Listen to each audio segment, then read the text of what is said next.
In the Deep South, one man's truth becomes a battleground of lies.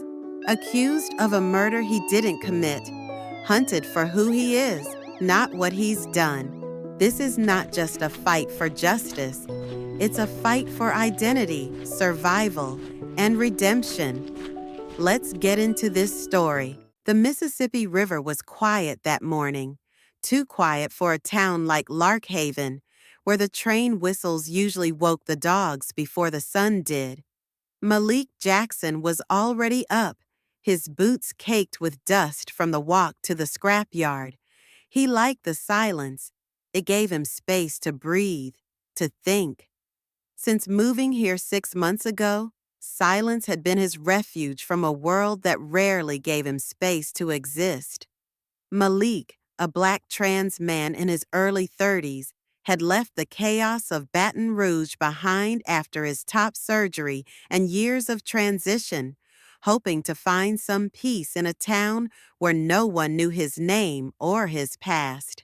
He kept to himself, took a job fixing junked machines, and rented a room behind the scrapyard office.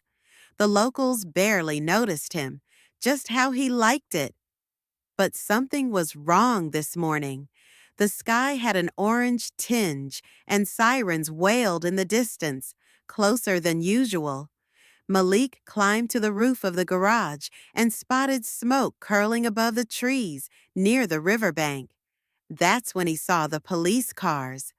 By noon, the sheriff's deputy was standing in front of him, hat in hand, face unreadable. "There's been an incident by the docks. A body," the deputy said, not looking Malik in the eye. "We found your name in the victim's phone." Malik blinked slowly. "What's the victim's name?" The deputy hesitated. "Eli Traylor." Malik's breath caught in his throat. Eli, the white boy from town, a college dropout with a crooked smile who hung around the scrapyard, asking too many questions and handing Malik coffee for no reason. "We'd like you to come with us. Just a few questions." Malik didn't resist, but the unease growing in his chest told him this was no routine questioning. At the station, the questions turned sharp. "When did you last see him? Why did he call you? Where were you between midnight and 3 a.m.? Then came the twist. A fingerprint found on Eli's phone matched Malik's. By dusk, he was no longer a witness. He was the prime suspect. But Malik knew something they didn't. Eli was afraid of someone. He'd come by the shop 2 nights ago shaking, saying something about "they know" and "it goes deeper than money." Malik didn't know what Eli meant, but now, with the whole town turning to look, the silence that once protected him had become a cage. And somewhere, someone was glad the blame had fallen on him. Malik sat in the fluorescent-lit interrogation room, hands folded, back straight. He knew better than to slouch. A slouched black man looked guilty. A silent one looked dangerous. A trans man? That just confused them, and confused cops were rarely kind. Detective Harlan Pace paced in front of him, a thin man with a permanent squint and boots too clean for a murder scene. He had a stack of notes he barely glanced at. "You and Eli Traylor," he began. "How close were you?" "We weren't," Malik replied evenly. "He brought me lunch sometimes, asked a lot of questions." "About what?" "Nothing important. Told me he wanted to learn to fix cars. I think he was lonely." Harlan raised an eyebrow. "Or maybe he was in love with you." Malik didn't flinch. "I wouldn't know. He never said that. Never tried anything." "Maybe he did. Maybe you turned him down. Maybe he didn't take it well." There it was, the motive, gift-wrapped. It took effort not to laugh. "Am I being charged?" The detective stared. "Not yet." Outside, the storm clouds thickened. The sky over Larkhaven matched the mood inside the station. Heavy, tense, ready to break. Later that night, Malik was released on lack of evidence, though the suspicion clung to him like smoke. As he stepped back into the chill air, a figure waited across the street under a flickering street lamp. Tanya. They hadn't spoken in weeks, not since she found out Malik had transitioned. Her silence had hurt more than she'd ever know. "You didn't do it," she said, arms folded. "I know you didn't." Malik studied her. She looked tired, but her voice had steel. "Then help me prove it," he said. Tanya hesitated, then pulled out her phone. "I think Eli left something for you. He came to my bar the night he died. Drunk. Said you were the only person he could trust. He left this." She handed him a small flash drive.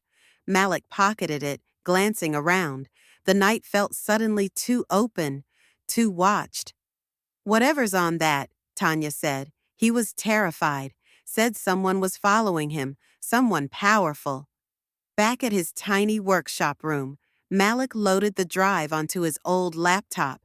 The screen lit up with grainy video. Eli, whispering, looking over his shoulder. "They're doing something by the river. Trafficking, I think. Not drugs. People. I followed one of the trucks. It ended at that warehouse near Mill Creek. I think someone on the council knows." The video cut out.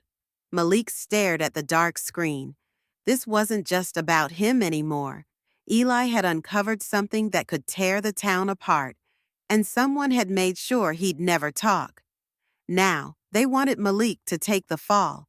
Morning in Larkhaven always carried a strange tension. The town was still, but the silence didn't feel peaceful anymore. It felt like something was listening. Malik didn't go to the scrapyard that day. Instead, he took the flash drive and stashed it beneath a loose floorboard in his room. It wasn't safe to carry anymore, not after what Tanya had told him, and not after what he'd seen in the video. He had a new problem now: surveillance.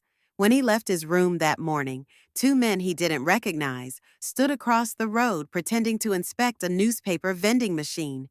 Both wore baseball caps, jeans too stiff, and mirrored sunglasses. Government? Number corporate? Maybe. Private security? Hired muscle? He didn't know. But they weren't locals. Locals didn't stand that still. At the diner, whispers stopped when Malik walked in. 2 booths down, a woman clutched her purse closer. He sat at the counter and ordered coffee. Sheriff Lane walked in minutes later, boots echoing against the linoleum. He didn't sit, just placed a hand on Malik's shoulder. "I don't know what your game is, son," he muttered, "but you'd best stay away from that warehouse near Mill Creek. We're watching you." "Didn't know looking innocent was a game," Malik said, staring into his coffee. "Careful," the sheriff said, voice low. "Innocent folks get hurt, too." That night, Tanya drove them out toward Mill Creek. "You really want to do this?" she asked. "Because if they catch us—" "I need proof," Malik said. "Real proof, or I'm going to prison for something I didn't do." The warehouse loomed in the dark, its roof half collapsed, vines growing through the rusted fence. On the surface, it looked abandoned, but the gravel showed recent tire tracks. Fresh. They moved through the shadows, staying low. Tanya kept lookout while Malik slipped inside. Inside, he found crates, sealed and unmarked. He pried one open. Blank ID cards, dozens, fake names, government logos.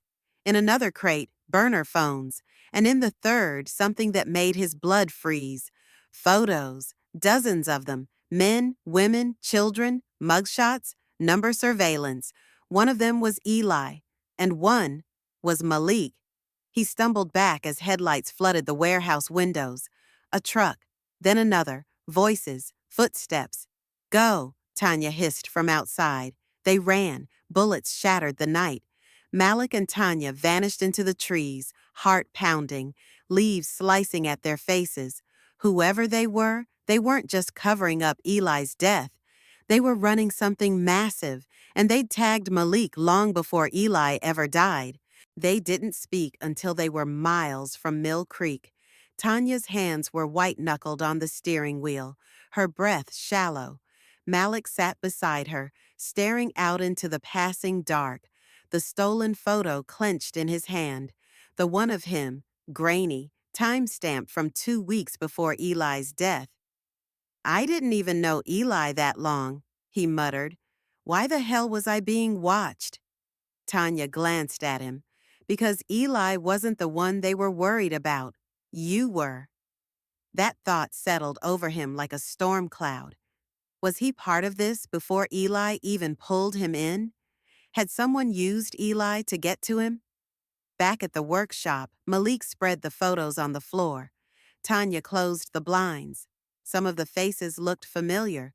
A local bus driver, a woman who ran the free clinic, even Father Hendricks from the small church on Maple. All people no one would question if they went missing. All people from the margins. They're tracking folks, Tanya whispered. People they think won't be missed. People like us. There was one more twist. At the bottom of the stack, Malik found a map, a crude layout of Larkhaven, marked with red circles. The scrapyard was one. The bar Tanya worked at was another.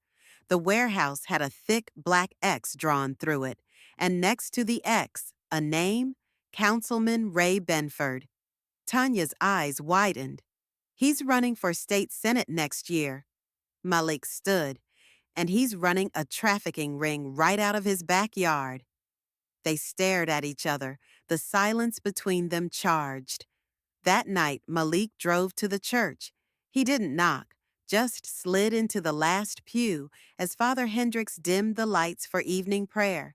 You're not here for confession, the priest said gently.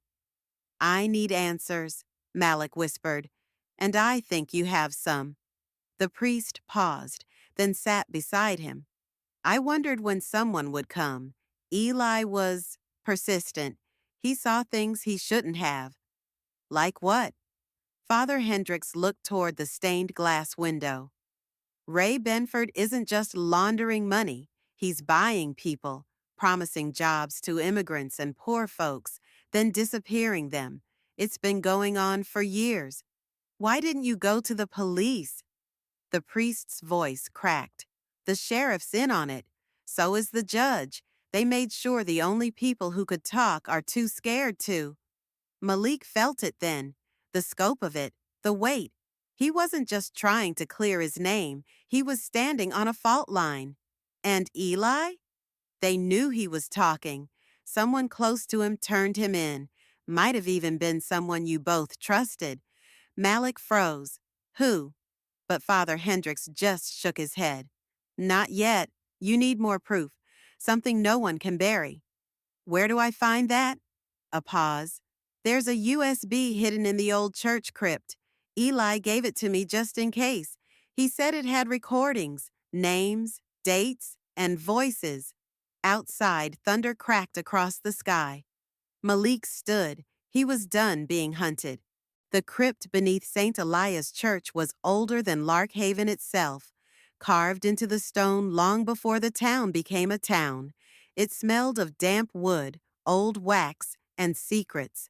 Father Hendricks handed Malik a key, tarnished brass, worn smooth. Bottom of the stairwell, he said. Behind the third alcove, Eli wrapped it in cloth, taped it under the stone shelf. Tanya waited in the truck outside, engine idling. Malik nodded once and descended. The flashlight flickered, then steadied. Shadows leapt across the walls as he counted the alcoves. 1, 2, 3. He reached under the cold slab and peeled away aged duct tape. The cloth bundle was still there. Inside, a USB drive. His hands trembled as he climbed back into the truck. They drove to Tanya's place, not the bar, but the apartment above the laundromat, where no one would expect them. Malik plugged in the drive. Silence. Then, a folder appeared. RB/asset logs/op archive/recordings. There were dozens of audio files. One labeled E. Montgomery Confession 2 caught Malik's eye. He clicked it. A familiar voice crackled through. They're using the church buses. Thursday nights. Say it's for outreach, but there's no kids. Just vans going out, coming back half full. Ray said we'd be helping people, but it's lies. I saw someone I used to work with, and they weren't right. Like they were drugged. I think if I say more, I'm next. Malik clenched his jaw. Then came another voice, deep and calm, Councilman Ray Benford himself. This town has always had excess. We're just redistributing it. You can either be useful or be silent. No one remembers the ones who disappear, Eli. They just move on. The file cut off. Tanya looked pale. We have him, she said. That voice, that's admissible. Malik wasn't so sure. They'll claim it's fake. It's still just digital unless we tie it to someone, a witness, a ledger. Then another folder caught his eye. Sheriff Lane Asset Memos. Inside were receipts, lists of names, locations, amounts. His own name appeared on one, $25,000. Next to it, target designated M. Riggins, disruption narrative. They paid him to set you up, Tanya whispered. Malik stared at the screen, his breath shallow.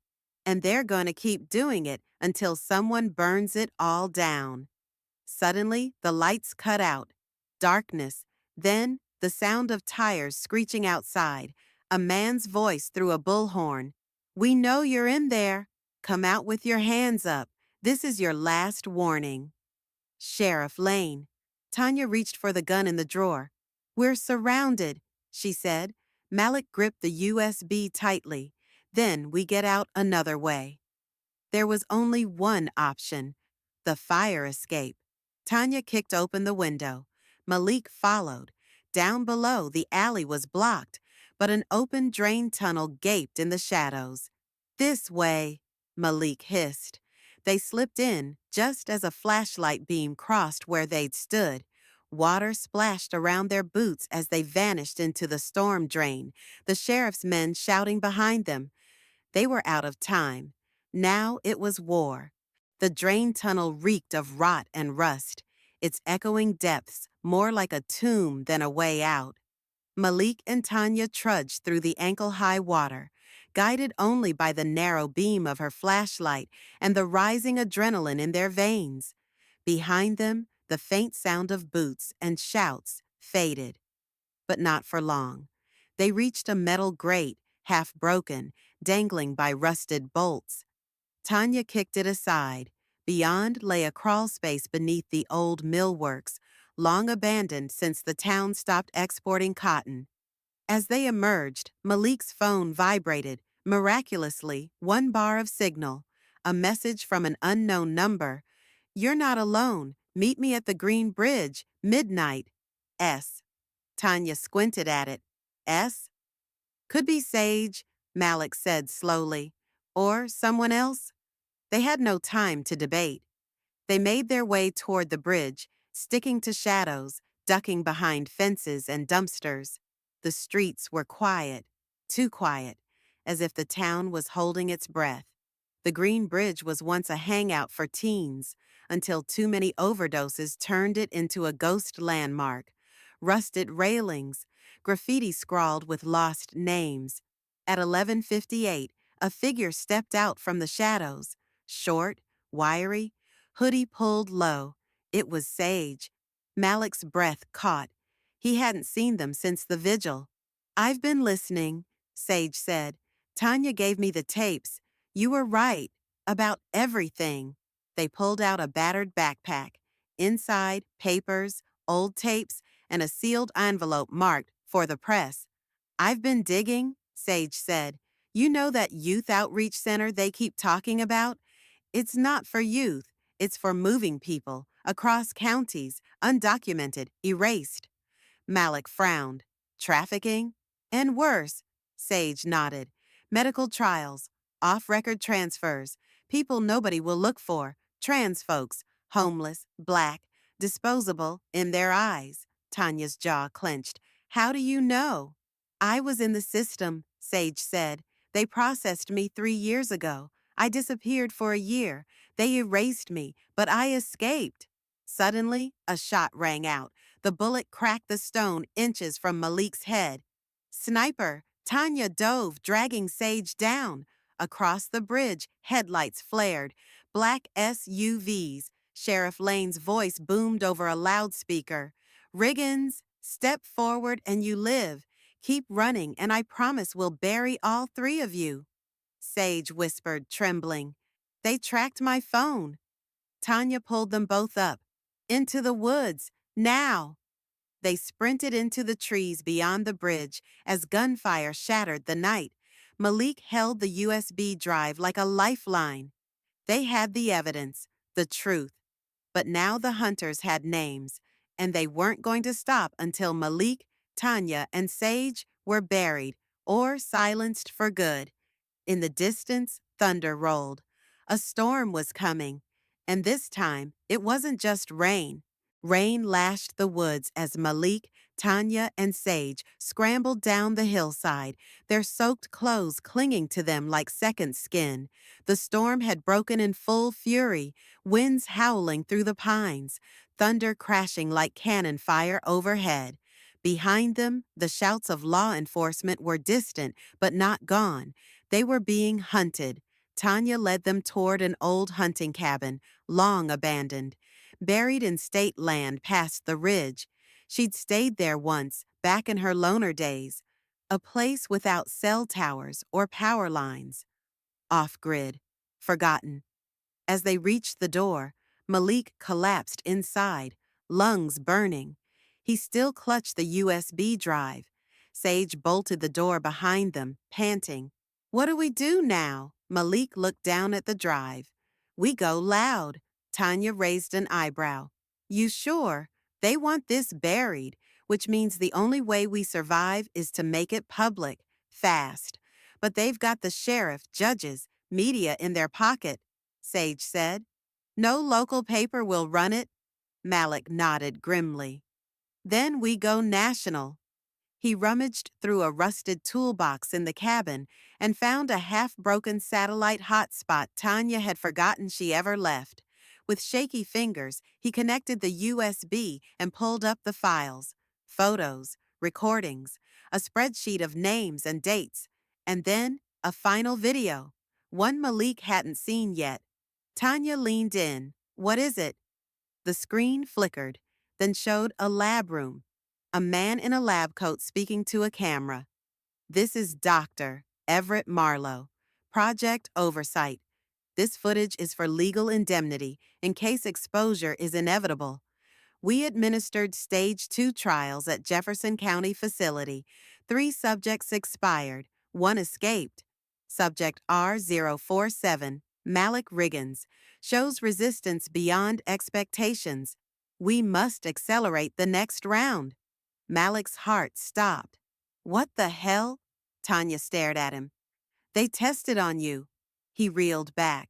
That night in lockup, when I blacked out, when I got out, I thought it was just trauma. Sage's voice cracked.